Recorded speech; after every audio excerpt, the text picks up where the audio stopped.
তো হ্যালো বন্ধুরা, চলে এসেছি আবারও একটা নতুন রান্নার ভিডিও নিয়ে। তো আজকে কী রান্না করছি?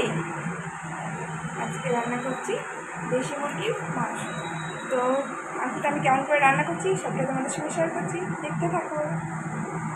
এবার এই মাংসটাতে প্রথমে ভালো করে ধুয়ে নিয়েছি। এবার দিচ্ছি হলুদ, আর দিলাম লবণ, আর দিচ্ছি দেখো সর্ষে তেল দিয়ে মাংসটাকে বেশ সুন্দর করে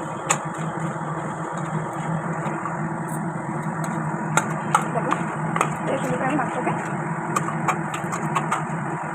মাখিয়ে আর মশলা হিসেবে নিয়েছি দেখো পেঁয়াজ, লঙ্কা, রসুন। পেঁয়াজটাকে নেব দিয়ে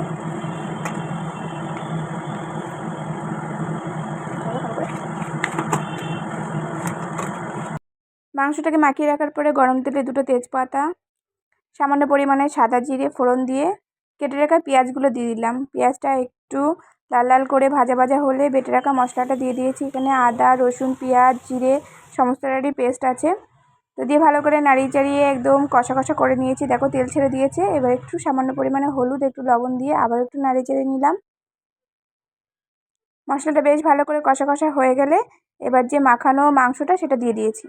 তো এই মাংসটা আমি এরকমভাবেই ফার্স্ট টাইম রান্নাম এবং তোমাদের সঙ্গেও শেয়ার করলাম। যদি ভালো লাগে অবশ্যই একটা লাইক অ্যান্ড শেয়ার আর কমেন্ট করে দিও। আর আমার সাথে থেকো, আমি সবসময় তোমাদের সাথে আসি। দেখো মাংসটাকে আবারও ভালো করে কষিয়ে নিচ্ছি। এবার মাংসের আলুটাকে আমি ভাজিনি, কিন্তু কাঁচা আলুটাই দিয়ে দিলাম মাংসের ভিতরে, দিয়ে ভালো করে আবারও কষিয়ে নিচ্ছি। যতক্ষণ পর্যন্ত মাংস থেকে ভালোভাবে তেল না ছেড়ে যাবে ততক্ষণ পর্যন্ত মাংসটাকে ভালোভাবে কষাতে হবে। যত কষাবে ততই টেস্ট হবে খেতে। এবার দেখো পরিমাণ মতন জল দিয়ে দিয়েছি। জল দিয়ে এবার ঢাকনা বন্ধ করে বেশ 15 থেকে 20 মিনিট মতন ভালো করে জাল করে নিলেই সেদ্ধ হয়ে যাবে মাংস এবং আলু। ব্যাস রেডি হয়ে গেল লাল লাল দেশি মুরগির ঝোল। কেমন হয়েছে অবশ্যই তোমরা কমেন্ট করে জানিও।